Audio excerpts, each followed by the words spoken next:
सत साहिब सतगुरुदेव की जय।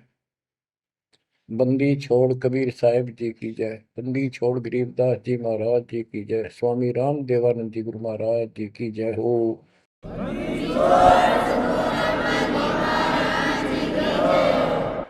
सर्व संतों की जय, सर्व भक्तों की जय, धर्मी पुरुषों की जय।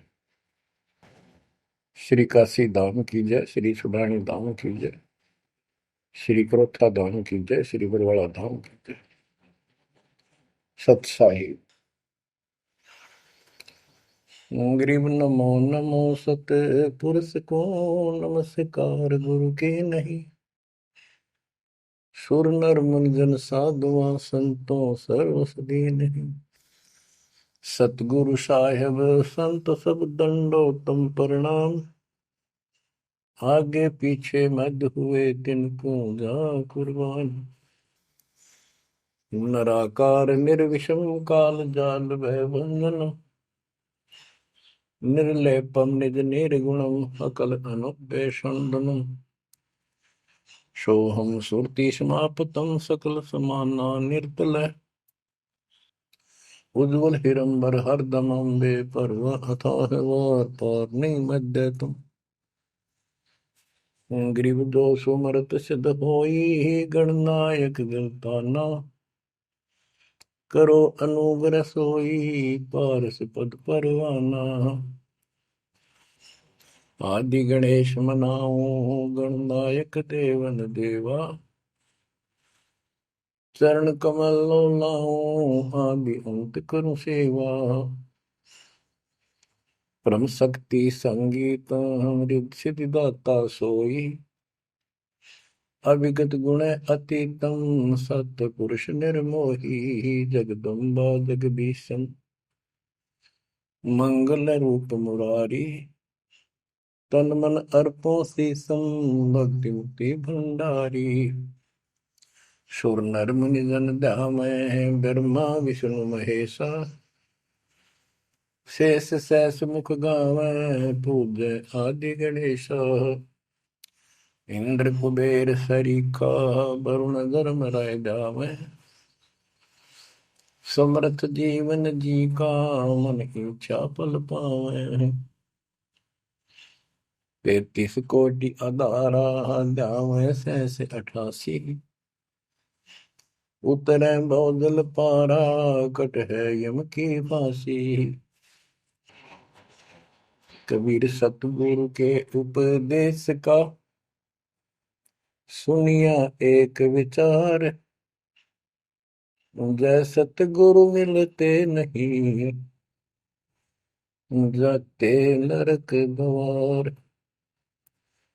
नरक द्वार में दूत सब करते खेचा तान। उनसे कभू नहीं छूटता फिरता चारों खाने। कबीर चार खानी में भरमता कबहू न लगता पार। सो फेरा सब मिट गया मेरे सतगुरु के उपकार। जय जय सतगुरु मेरे की। जय जय सतगुरु मेरे की। सदा साहिबी सुख से बसियो। अमरपुरी के डेरे की। जय जय सतगुरु मेरे की। जय जय सतगुरु मेरे की। सदा साहिबी सुख से बसियो। अमरपुरी के डेरे। निर्विकार निर्भय तुहि। और सकल वैमा। यदि साधु और सकल वैमा। सब पर तेरी साहिब, सब पर तेरी साहिबी, तुझ पर साहिब नो, निर्विकार निर्भय, निर्विकार निर्भय तू ही, पूर सकल बना, यदि साधु पूर सकल बना, सब पर तेरी साहिब, सब पर तेरी साहिबी, तुझ पर साहिब ना, निर्विकार निर्भय।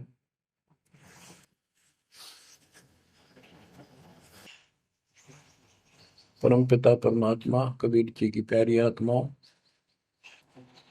परमेश्वर की असीम रजा से, अपने पिता की असीम कृपा से आज इस घोर कलयुग के अंदर अपने को धर्म कर्म करने का प्रॉपर ज्ञान हुआ, विशेष ज्ञान विधिवत, और सच्चा ज्ञान, सच्चा भगवान, सच्ची भक्ति, और आपको पूर्ण सतगुरु प्राप्त हुआ। जो इस गंदे लोक में आकर हम परमात्मा को फिर भुला दिए, भूल गए, भुला दिया हमारे को, भूले नहीं। ये त्रिगुण में माया, रजगुण धर्मा से निकल रहा गुण, सतगुण विष्णु जी से, तमगुण शंकर जी से हमारे ऊपर इतना जबरदस्त प्रभाव रखता है कि हम सब भूल जाते हैं और इनसे प्रेरित होकर के सारे उल्टे काम करें। ब्रह्मा जी के गुण से या ठाठ बाट की इच्छा होती है, राजपाट की इच्छा होती है, और संतानों उत्पत्ति बाई फोर्स कराई जाती है, जीव के वश का नहीं होता। और फिर ममता मोह एक ऐसा रोग लगा रखा है, ये सबता लग जाता है।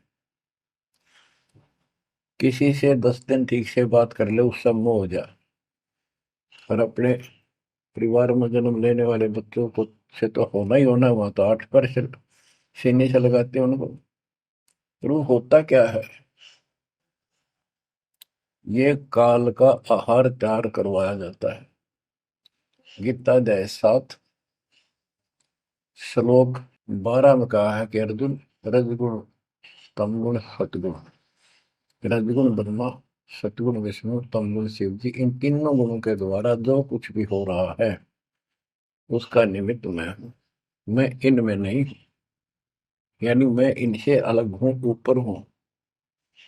रजगुण ब्रह्मा से उत्पत्ति, सतगुण विष्णु से मोह ममता एक दूसरे में जकड़ देना, सतीथी बोल रहे हैं इसको, अब टिके रहे यहाँ पर,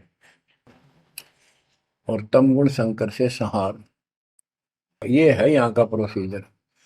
हमारी आंख कतई नहीं खुलती क्योंकि प्रेशर ज्यादा है, इतना दबाव है, जीव की अवस्था नहीं है। आपको इतना ज्ञान सुना दिया और सुना रहे हैं, इस ज्ञान से आपके अंतःकरण में ये फाइनल हो जाएगा एक दिन। क्योंकि बार बार कोई वस्तु सुनते हैं, उसका धीरे धीरे धीरे धीरे असर बनना शुरू होता है। हम बातें सुनते हैं, सत्संग सुनते हैं, विचार मालिक के सुनते हैं, वाणी सुनते हैं, तो एक बार तो कति वैराग आ जाता है कि सचमुच बहुत गलत जगह फंस गए, या कुछ भी अपना लेंगे। और उसके थोड़ी सी देर के बाद, क्योंकि मेरे को और काम भी करने होते हैं, ये व्यवस्था यहाँ की ऐसी है, तो फिर शाम तक कति भूल पड़ जाती है, बस मंत्र कभी कभी याद आ जाते हैं करने हैं, सुबह दोपहर शाम की वो नियमित सतुति भी याद रह जाती है। बाकी समय हम ज्यादातर अन्य कारोबार के सिलसिले में, रोजगार के सिलसिले में बातें करते रहते हैं। वह फिर से थोड़ी सी भूल पड़ जाती है, फिर जब सत्संग सुनते हो फिर जागृति आती है। ये ऐसे चलेगा, चलने दो। जैसे आपको बताता हूँ, बार बार दास बताता है कि आप बच्चे स्कूल में जाते हैं, अध्यापक आता है, अपना उसका पीरियड लेता है, सबको सावधान करता है, ध्यान से सुनो, लाइन में बैठ जाओ। तो हम बहुत सतर्क होके उनकी एक एक बातों को सुनते हैं, नोट करते हैं, लिखते हैं, फिर याद करते हैं। उसके बाद हम फिर खेलते कूदते भी हैं, बच्चे घर का भी काम करते हैं, माँ बाप का हाथ भी बटाते हैं। लेकिन जो स्कूल के अंदर जो बातें सुनी थी, जो ज्ञान सुना था, वो एक अलग कोने में, मन के हृदय के अलग कोने में डिपॉजिट होना शुरू हो जाता है। और उसके अतिरिक्त हम और भी काम सारे करते रहते हैं जो पहले भी कर रहे थे। एक दिन हम विद्वान बन जाते हैं, वो काम फिर भी कर रहे हैं। इस ज्ञान को रह रहकर सुनने से एक दिन आत्मा कति दृढ़ हो जाएगी कि इस संसार में एक दिन भी रहने का नहीं है, ये संसार एक दिन भी। और कभी भी फिर शरीर यहाँ से छूट जाए, जाने का टाइम आ जाए, नो प्रॉब्लम। हमारी आस्था सतलोक में जाने की होगी, क्योंकि हमने वहां जाने का टारगेट बना रखा है। पहले तुम्हारा कोई टारगेट नहीं था, हमारे पास जाएंगे कहाँ। उसमें कोई बच्चे में मोह हो जाता, परिवार में मोह रह जाता, यही कुत्ते बनकर जन्म ले लेते। कबीर साहब कहते, जहाँ आशा तहाँ बासा हुई, मन कर्म वचन सुमरियो सो।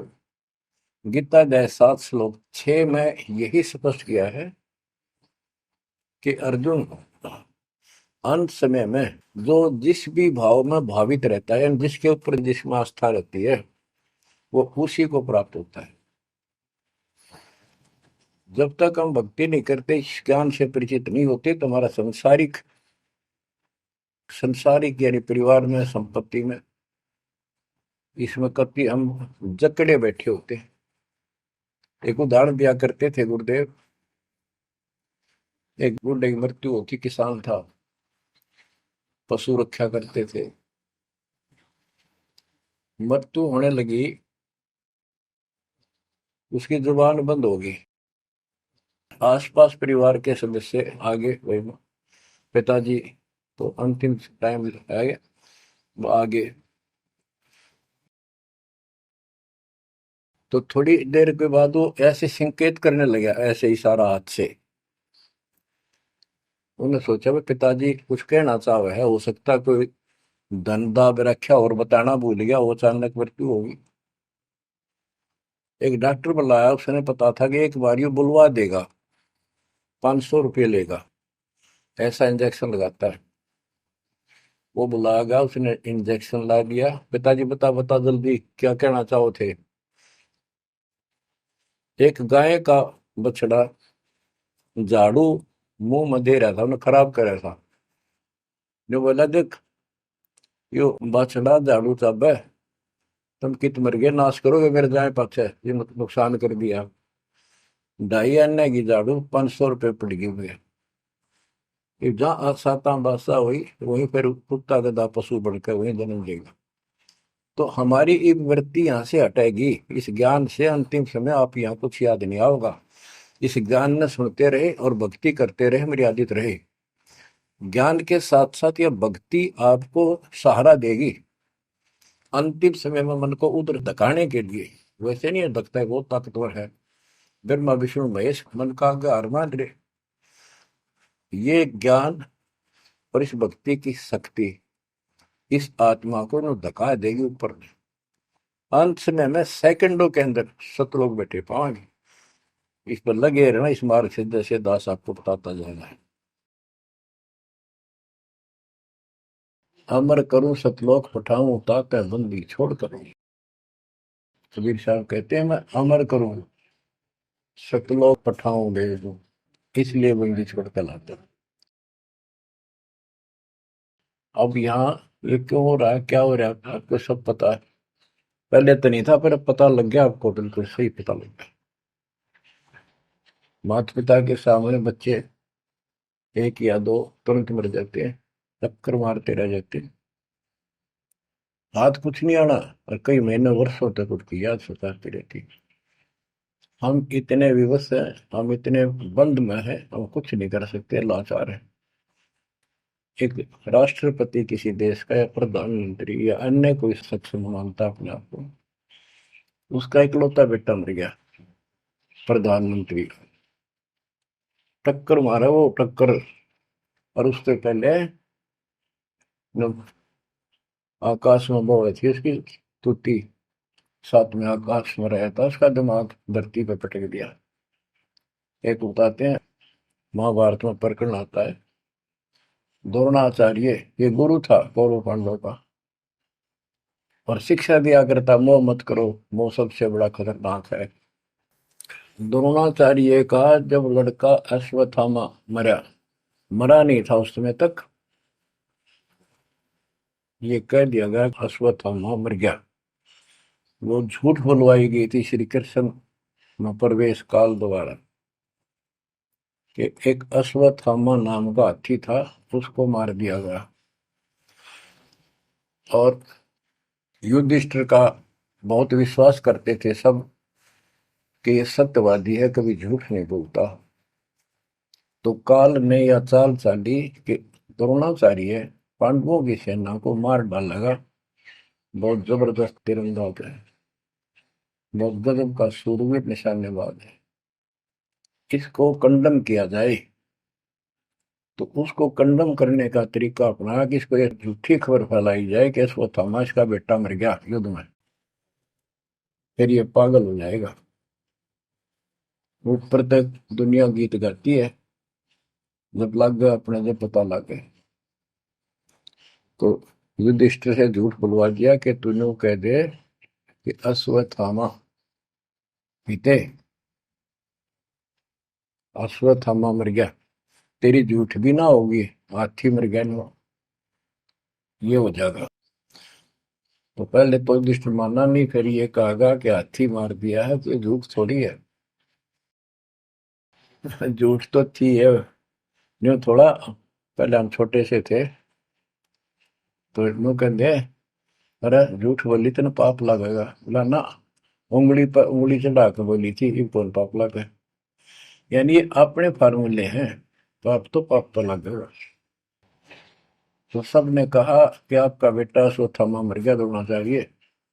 तो बोला नहीं, मेरा बेटा नहीं मर सकता, नहीं मर सकता, उसको मारने की हिम्मत किसी में नहीं है।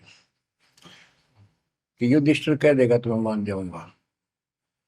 तब युधिष्ठिर ने कहा, अश्वत्थामा थे नर व कुंजर, नर तो जोर तो बोल दिया, व कुंजर, भाई हाथी आदमी या हाथी, ये नहीं कह सकता, वो मन मन में बोल दिया। तो यह बात सुनकर अश्वत्थामा आई थे, अश्वत्थामा मारा गया। आगे कड़ा सुना था द्रोणाचार्य, नरवा कुंजर कह गया वो, इतना पागल ने ढाल हो गया, टक्कर मारा, कति कंडम हो गया, उसने हथियार भी नहीं उठा उसने। और पांडवों ने वो गढ़ जीत लिया उस साइड का जहां वो मोर्चा डटे खड़ा था। तो बच्चों, ये मोह इतना जबरदस्त है, जीव के बस का नहीं है। और बनता कुछ नहीं, बचाओ कुछ नहीं। तो इसका बचाओ अब है तो ज्ञान हो, ये ज्ञान जो दास बता रहा है, ये आपके हृदय में जच जा कति, ये कुछ भी अपना नहीं है, 100 की 100 साची है, पर मन मानने तैयार नहीं, आत्मा को दबाए रखा है। ये सब काल आहार हमसे पैदा कराया जाता, जैसे कसाई बकरे पालता है, कसाई बकरे पालता है, उनके लिए चरागाह बनाता है, सुंदर तालाब बनाता है पानी पीने के लिए, उनके लिए छाया, गर्मी, सर्दी, ओलों से बचने के लिए शेड डालता है। पहले झोंपड़ी डाला करती थी, तो उस घास फूस के और लकड़ी, अब तीनों का शेड बनाते, पंखे लगा दिए जाते। और ये समझो कि जैसे कसाई ने 3 पाली रखे हैं नौकर। एक बकरे मोल लाके वहां छोड़ता है, दूसरा उनकी पालन पोषण करता है, और तीसरा उनमें से निकाल के और अपने कटवा देता, बेच देते हैं, कसाई को सौंप देता है। ये प्रोसीजर है यहाँ पर। जैसे कसाई कभी कभी आता रहता है, बकरों को देखता है, संभालता है, तो उनके कमर पे हाथ मारता, शरीर पे, और वो उसको अपना एक बहुत हमदर्द मित्र मानते हैं, मालिक मानते हैं। देखो हमारे को कितनी सुविधा दे रखी है, पानी क्या, घास क्या, गर्मी सर्दी से बचने का। वो देखता तो हाथ मार के ऐसे है कि ये कितनी कीमत का हो गया, कितना मांस है इसमें। और वो समझते हैं ये प्यार करे हमारे से, कसाई लाड करता है, वो भी उसको प्रतिफल में जीभ से चाटते हैं उसका हाथ, प्यार करते हैं। और कई कई तो उसके ऊपर पैर फैला कर उसको प्यार देना चाहते, सीने से लगाना चाहते हैं बकरे। ऐसा पशु भी प्यार देते हैं, उसको अपना मान। वो देख रहा है इसमें मांस कितना है, और नौकरों को बता देता है इन इनको निकाल लो। उसका कोई रहम नहीं है, कितना लाड करो, कितने उसके गुण गाओ। उसने उद्देश्य यही है, उसका मतलब यही था, उनको पालने का। कबीर साहब कहते खाई खुराक का पैन पोशाक का यम का बकरा पलता है। या बढ़िया बढ़िया माल खा के और सुंदर सुंदर कपड़े, ड्रेस, कटपट फैंसी के कपड़े, ये पहनेंगे वो पहनेंगे। कहते खाई खुराक का पैन पोशाक का यम का बकरा पड़ता है। काल के बकरे पड़न लग रहे हो तुम। इन बातों को बच्चों अच्छी तरह हृदय में बैठा लो एक कोने में। संसार में रहेंगे, रहना पड़ेगा, लेकिन परमात्मा की शरण में रहेंगे, मर्यादित रहेंगे। काल का कोई अटैक आप पर नहीं होगा, ना आपके परिवार पर होगा, ना किसी धन संपत्ति व्यवसाय पर होगा। ये सत्कर मान लेना। हम मर्यादा को हल्के में ले लेते हैं, और ये हमारे विनाश का कारण होता है। गलती हम करते हैं, कोई काल का ऐसा अटैक आने का समय हो गया और वो नुकसान हो गया, तो भक्ति और छोड़ देते हैं, हो गया सर्वनाश। भक्ति छोड़ दी, भगवान की शरण छोड़ दी, फिर और कहाँ ठिकाना रह गया। कटी पतंग हो गई। कटी पतंग का कोई अस्तित्व नहीं रहता, कुछ देर उड़ जरूर सकती है, अंत में पता नहीं कि कर का पेड़, बबूल के पेड़ में उलझ कर फड़फड़ कर कपाटती है। ऐसे फंसे रह जाओगे तुम इस काल के जाल में, कांटेदार झाड़ियों में, इस गंदे लोग। तो बच्चों इस बात का सख्त ध्यान रखो, यदि आपने यहाँ से निकलना है, मर्यादा ना टूटे। और मर्यादा ये पता नहीं कितने प्रकार से टूट जाती है। जैसे हमने किसी को सेवा दे दी, भाई क्या सेवा कर लो, शुक्रिया दाता का, मजदूरी मिली, खुशी हुई, फिर कह दिया ये त्याग दे, छोड़ दी, दूसरे को दे दी। बता फिर दुख क्यों मानना।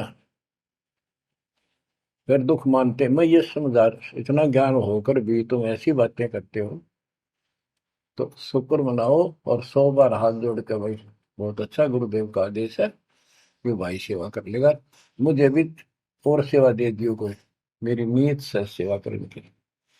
अन्ना मिला तो अपना सबर करे, भक्ति करे, सत्संग में जाओ। 100 सेवा है आश्रम में करने वाले को, बहुत सी सेवा होती है। तो एक बात का बंद कर नहीं बैठना चाहिए।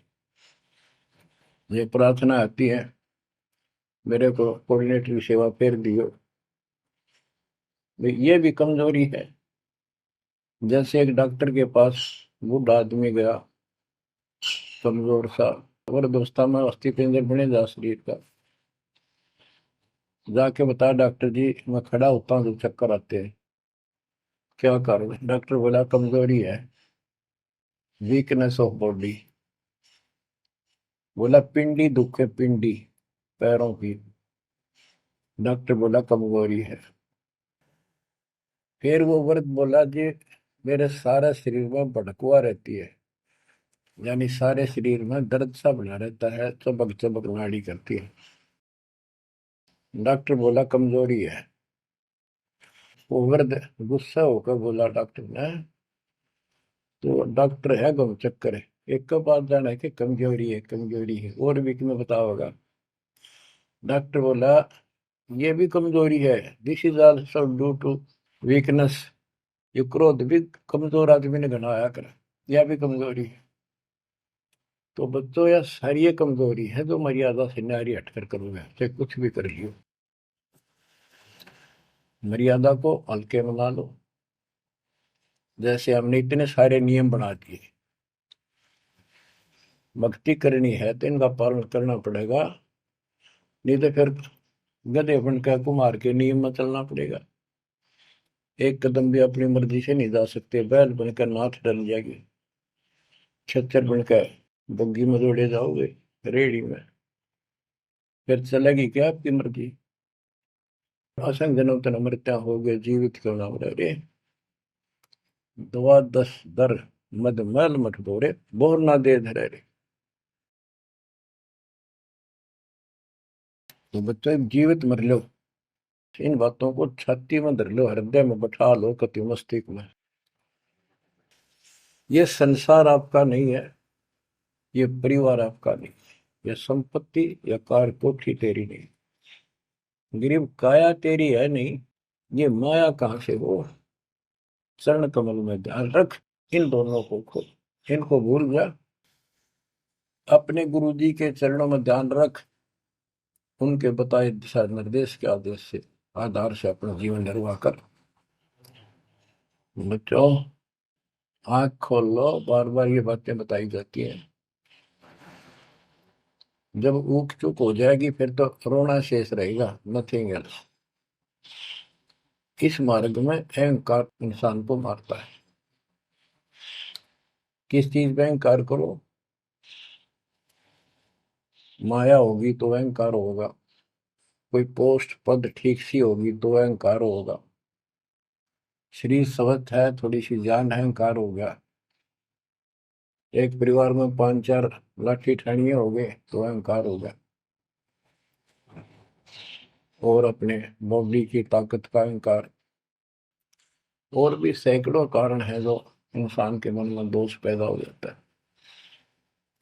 तो ये इंसान का सबसे बड़ा खतरनाक शत्रु है। परमात्मा को अहंकार पसंद नहीं, और छोटी मोटी गलती को माफ कर सकता है। रावण था जिसे अहंकार नहीं छूटा, 10 मस्तक सर भी काट दिए, 10 बार काट दिए तो वापस दे दिए, ले भाई। ये सारा कुछ खेल कबीर साहब का किया, सारा कुछ।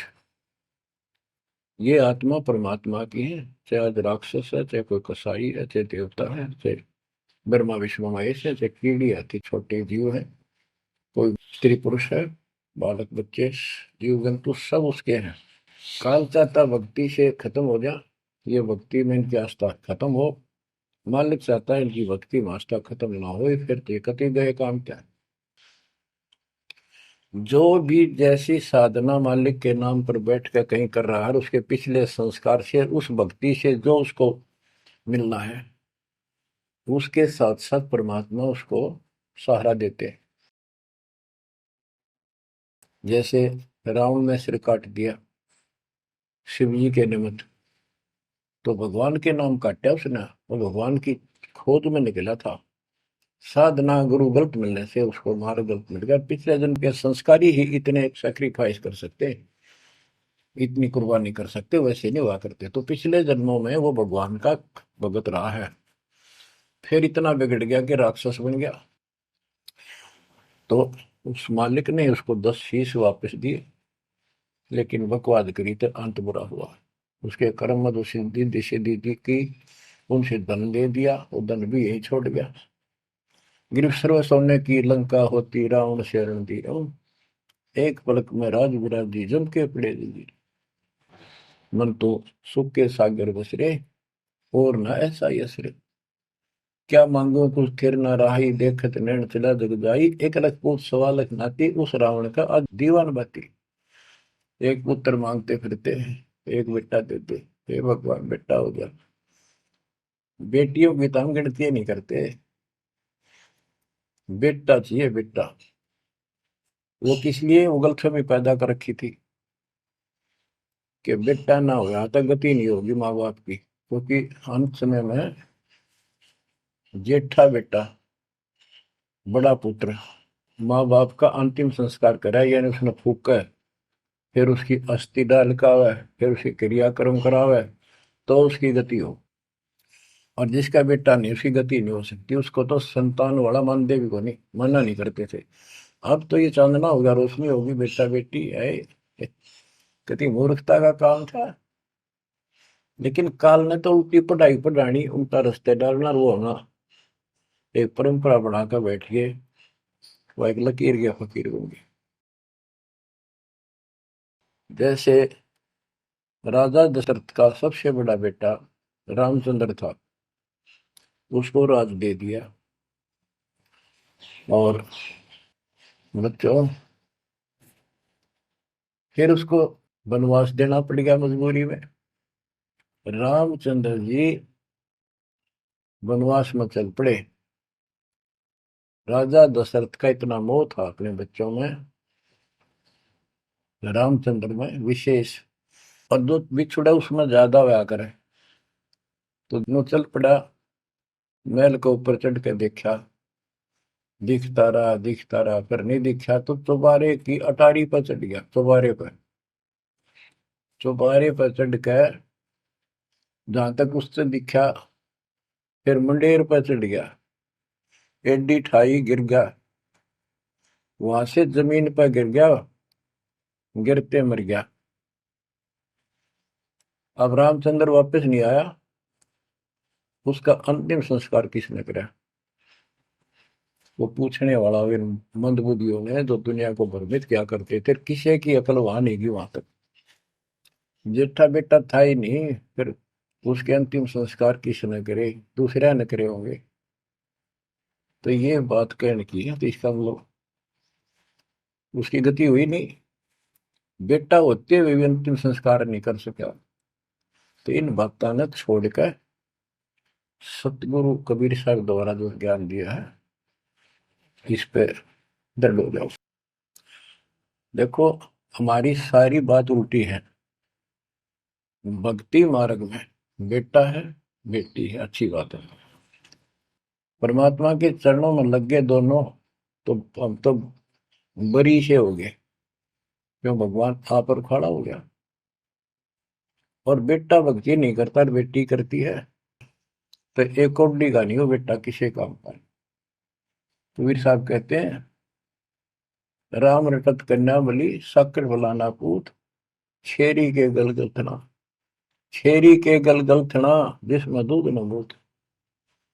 बकरी के गल में एक खाल लटका रहा, थन के साथ व्रत की खाल। कहते वो बेटा था गल का, ऐसे वजन है सिर पर, बेमतलब का व्रत का दिखावा दिखावा है। और वह बेटी अच्छी, राम रटत कन्या बली, सकट बलाना पूत। तो बच्चों, ये दातम मार्ग है, इसमें सारी बातें पहले से विपरीत हैं। देखो, बेटा ना होगा, बेटी बेटी होगी, तो यहाँ सृष्टि नहीं चलेगी। और बेटी बेटी होगी, बेटा नहीं हुआ, तो भी दिक्कत संसार की सृष्टि में आ सकती है। बाकी भगत का कोई फर्क नहीं पड़ेगा। इन बातों को जो दास कहता है, इनको एक सामान्य बातें ना समझना, निष्कर्ष है इस जीवन का। जिसका बेटी नहीं है, तो उसको ये तड़प रह जाती है बेटा होता, या भूल के भी ना करना।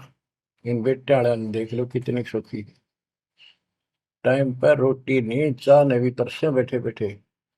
वो सोचे बड़ा दे देगा, छोटा सोचे बड़ा आप दे देगा, बड़ा सोचे छोटा कह देगा।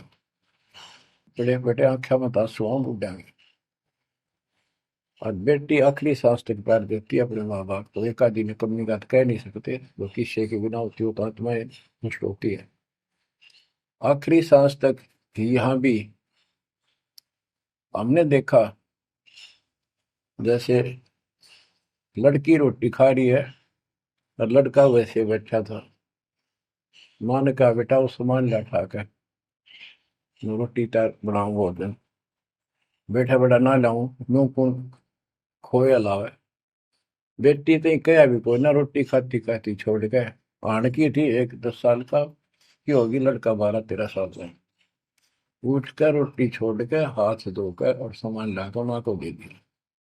लेकिन फिर भी बेटे में मोह ज्यादा और बेटी में नहीं।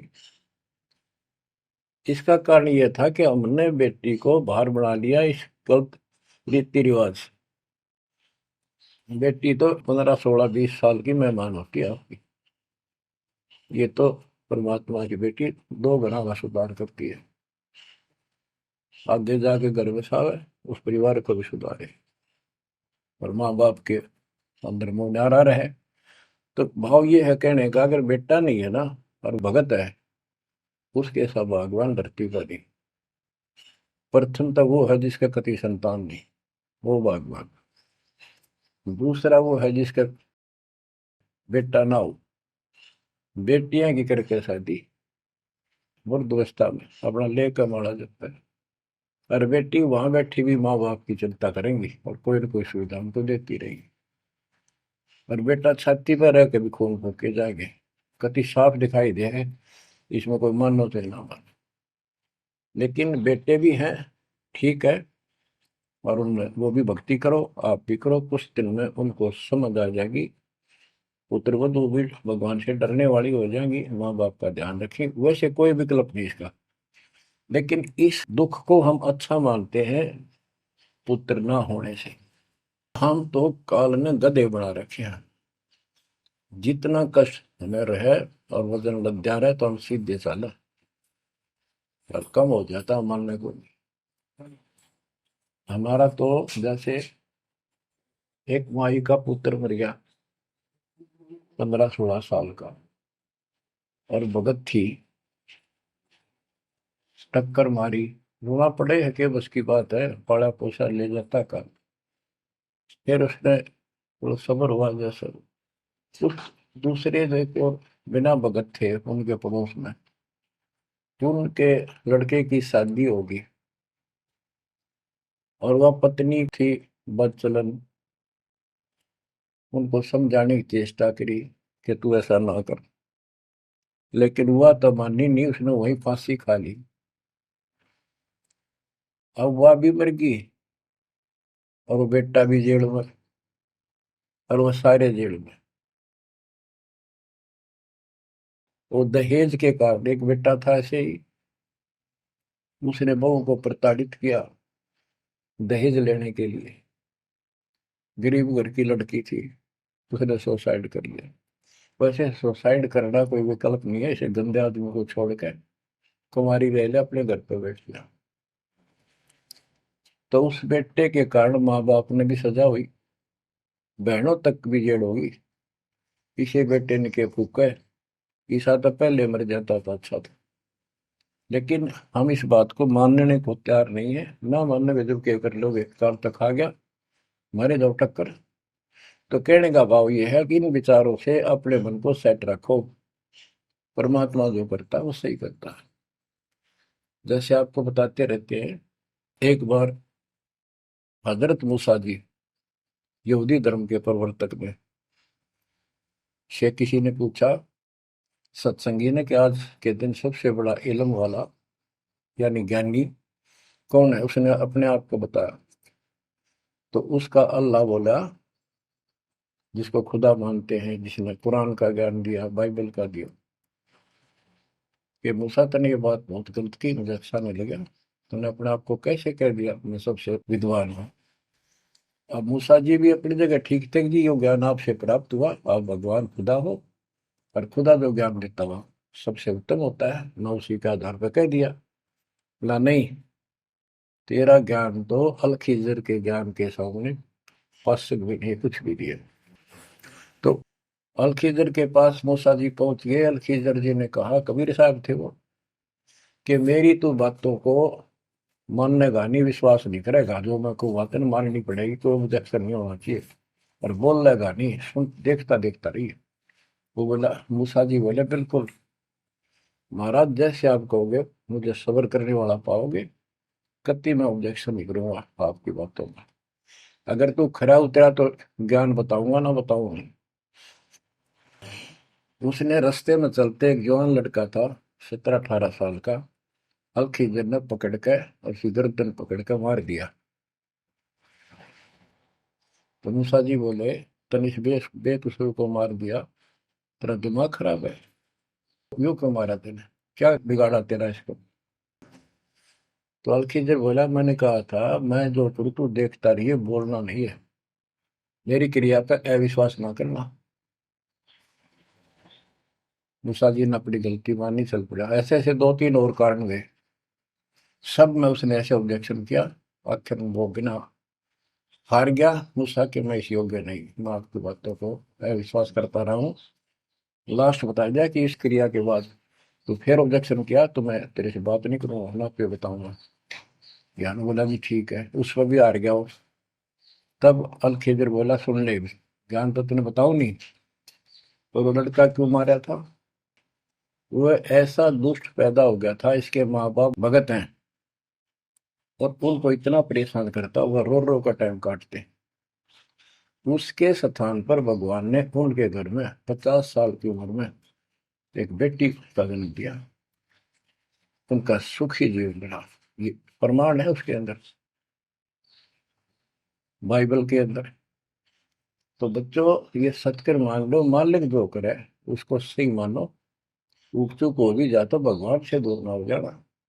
वो जो करेगा भगवान कभी गलत नहीं करेगा, ये तो आपने मानना ही पड़ेगा। गलत तो हम करे बैठे, हाँ यू काल करवाने लगेगा, पर रोज गलत हुआ है, एक दिन भी तो नहीं। तो बच्चों, परमात्मा की प्रत्येक क्रिया पर विश्वास रख कर चलो तुम। हमने चाहे कितना नुकसान होता दिखे, राज्य करमता राम की रजा दे रघुशीष, दास गरीब दरस परस, तिस बैठे जगदीश।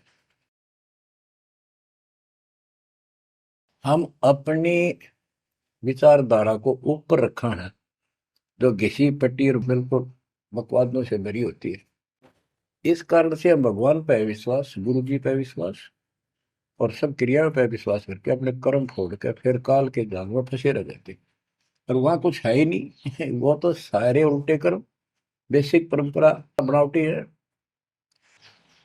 बच्चों, विश्वास करो अपने बंदी छोड़ पे, विश्वास नहीं करोगे तो मार खाओगे। गरीबदास जी कहते हैं, गरीब सर्जन अर्जुन को सतगुरु मिले, मक्के मदीने माही, 64 लाख का मेल था, दो गन सब ही जाही। गरीब चंडाली के चौक में सतगुरु बैठे आए, 64 लाख गारत गए, दो रहे सतगुरु पाए। गरीब सरजुन अर्जुन ठाहरे, सतगुरु की प्रतीत, सतगुरु यहाँ ना बैठिए, यो द्वारा है नीच। गरीब ऊंच नीच में हम रहे, हांड चाम की दे, सरगुन अर्जुन समझियो, रखियो शब्द सने। बच्चों, सरजुन और अर्जुन नाम के दो मुसलमान थे। इनके नाम तो मुसलमान पद्धति पर थे। परमात्मा मक्का मदीने में गए तो वहां बहुत से चमत्कार किए। इन दोनों आत्माओं को समझ में आई ये बात। फिर ये सारी संगत में वहां मुसलमान थे, 2 वक्त मुसलमान हुए। इन्होंने कहा, वैसे तो काफी थे मुसलमान भी, पर ये विशेष दृढ़ थे, सब नियमों का पालन करने वाले थे। तो इनका नाम बदल के सरजुन और अर्जुन रख दिया। परमेश्वर कबीर जी ने संगत की परीक्षा लेने के लिए एक लीला की। कि ये विश्वास करते हैं या नहीं करते हैं। क्योंकि भक्तों में गुरुदेव के आदेश का भी पालन कम होने लगा था। जैसे एक लड़की थी, जिसको ज्ञान हुआ वो गलत काम करती थी, वैसा थी। अपना जीवन सुधारने के लिए मालिक से ज्ञान सुना, सत्संग मानने लगी, तो संगत वाले उसको धिक्कारने लगे। गुरु जी से बताया, गुरु जी ने सत्संग के माध्यम से कहा, भाई आपने इस चीज से कोई लेना देना नहीं, कोई सत्संग सुनेगा नहीं तो आत्मा कैसे साफ होगी, कपड़े को पानी साबुन लगेगा नहीं, उसका मैल कैसे उतरेगा। फिर भी वो जैसे तैसे अटपट करते रहते हैं। एक दिन मालिक ने परीक्षा ली, एक लड़की उस वैश्या को हाथी पर बैठाया, हाथी किराए पर लिया, हाथ में गंगा जल, सफेद पानी बोतल में भर लिया जैसे शराब हो, लड़की के कंधे पर हाथ रख लिया, सारी काशी में घुमा दिया, साथ में रविदास जी थे। तो जितने भी सबको पता चलता है, लोग देखते गए, शिष्यों को बुला बुला के लाओ, देख हम तो क्या करते, वहां पर वैश्या तक जाती है, दुल्हा कैरेक्टरलेस है। पहले तो हम भगवान क्या करते उसको, इतने सुख दे दिए, जिसमें जान निकली पड़ी थी, टोटा दुखी कर रहा था, शरीर में कष्ट थे, कहीं सुबह का रोटी भी नहीं थी, और इतने ठाठ कर दिए गुणे दिनों में। जब तो भगवान थे, आज वो शैतान लगे। ये हमारी कमजोर बुद्धि, जीव बुद्धि की सोच थी। सब परमात्मा को छोड़कर दूसरी साधना करने लग गए। गरीबदास जी कहते, बड़ुआ बड़ुआ सब कहे, कोई ना जाने खोज। क्यों ऐसे किया था उस बालक ने, इसको कोई नहीं समझ सका। दास गरीब कबीर कर्म, बट सर का बोझ। कि वो इतने शिष्य बना लिए थे, उसका भार गुरु पे होता है उनको पार करने का। अब वो सारे निकम्मे हो गए थे, अविश्वास कर रहे थे, मर्यादा का पालन नहीं करते थे, तो एक का झटके में सारे आप पड़ गए, वो भार सारा उतर गया। तो उस समय अर्जुन सर्जुन बाहर गए हुए थे, उनका ड्यूटी लगाई थी, तू जाया करो इन मुसलमानों के मेला में, वहां समझाओ लोगों को। तो मक्का मदीना से ये आए। उस समय सारी लीला हो चुकी थी, और कबीर साहब उनकी परीक्षा के लिए उस दिन भी उस लड़की के घर जा बैठे, वैश्या के आंगन में। अर्जुन सर्जुन को बताया कि गुरुजी तब भाई कति गिर गए, जुल्म कर दिया सरेआम, वैश्या के साथ हाथी में घूम रहे थे, शराब पी रहे थे। अर्जुन सर्जुन को विश्वास नहीं हो रहा था कि ऐसी क्या बात कर रहे हो, ऐसी बात कहने से ही पाप लगता है गुरु जी के प्रति, तुम ये बोल क्या रहे हो। तो एक बोला, मैं अभी देख कर हूँ, आज भी वहीं बैठे ना, एक ही ना, तो जा देख ले, देख लो जाके। वो दोनों वहां गए, परमात्मा बैठे थे, लड़की पैर दुबारी, गुरु जी बैठे चारपाई पे, बेटी बैठी नीचे। तो गुरु जी को शिक्षा देते हैं, गिरिव सर्जुन अर्जुन ठहरे, सतगुरु के प्रतीक। यानी उनने कुछ दृढ़ता दिखाई थी, फिर जाके देखा तो वहां सतगुरु से बोले, सतगुरु आना बैठिए, यो द्वारा है नीच। हे सतगुरु, आप यहाँ ना बैठो, ये तो एक नीच औरत का घर है। परमात्मा बोले, गरीब ऊंच नीच में हम रहे, ये हाड चाम की दे, तुम्हारी हाड चाम की दे है, इसकी वही। अर्जुन अर्जुन समझियो, रखियो शब्द स्नेह। तुम समझ जाओ, अपनी भक्ति कर लो, जो नाम दिया, इन बातों में कुछ नहीं दे रहा। तुम गुरु को शिक्षा देते हो तो मेरे गुरु हो गए। ऊंच नीच में हम रहे, ये हाड चाम की दे, सरजुन अर्जुन समझियो, रखियो शब्द स्नेह। तो उनकी आंखें जब खुल गई, पैर पकड़ लिए, माफ करो गुरुदेव, मेरा नीच आत्मा है, हमसे बड़ी भूल होगी, क्योंकि वो चाहती उनको भक्ति भक्ति। फिर परमात्मा ने कहा, बेटा कितनी बात बना लो एकदम, मेरे प्रति वो भाव थारा हो नहीं सकता, तुम्हारे मन में मैल आ चुका है, और ईब मेरे इस शरीर से, गुरु रूप से तुम पार नहीं हो सकते। फिर रोए बुरी तरह जी, फिर उद्धार कैसे होगा? फिर बता कि दिल्ली से 10 मील दूर पश्चिम की ओर किसी गांव में हम फिर आएंगे, हमारा एक भक्त आएगा, उसको दीक्षा देंगे, दीक्षा उससे लेकर तुम कल्याण को प्राप्त होगे। तो वो कहते हैं वहां से चल के वृद्ध अवस्था में हमायूं गांव है खरकोदे के पास, वहां आकर उनके कति वृद्ध हो गए, मालिक की कृपा से वो 200 साल जिए ऊपर से। और फिर गरीबदास जी को परमात्मा मिले 10 साल की उम्र में, उनको दीक्षा का आदेश दिया। तब उसने वहां से दीक्षा लेकर वहीं शरीर छोड़ दिया, छुड़ानी में। उनकी अभी तक हमारे सामने बताओ थे, हम जाने लगे थे कि अब 2-3 साल पहले, 10 साल पहले, या भोरी वाले महाराज आया करते गरीबदास जी, उन्होंने वो मंडी फुड़वा दी। उनके दोनों की यादगार बनी हुई थी, इसलिए फुड़वा दी कि लोग इन पूजन लाग जाए गरीबदास जी को छोड़ के। तो कहने का भाव यह है बच्चों, आंख खोल लो, इन बातों को चिंतरा, गुरु के प्रति कभी अविश्वास नहीं होना चाहिए, और परमात्मा की प्रत्येक क्रिया को शिरोधार्य होना चाहिए। आंख खोल लो, परमात्मा बार बार यह मौका नहीं देगा आपको। समझा है तो सिर दर पाऊं, और नहीं रे ऐसा था।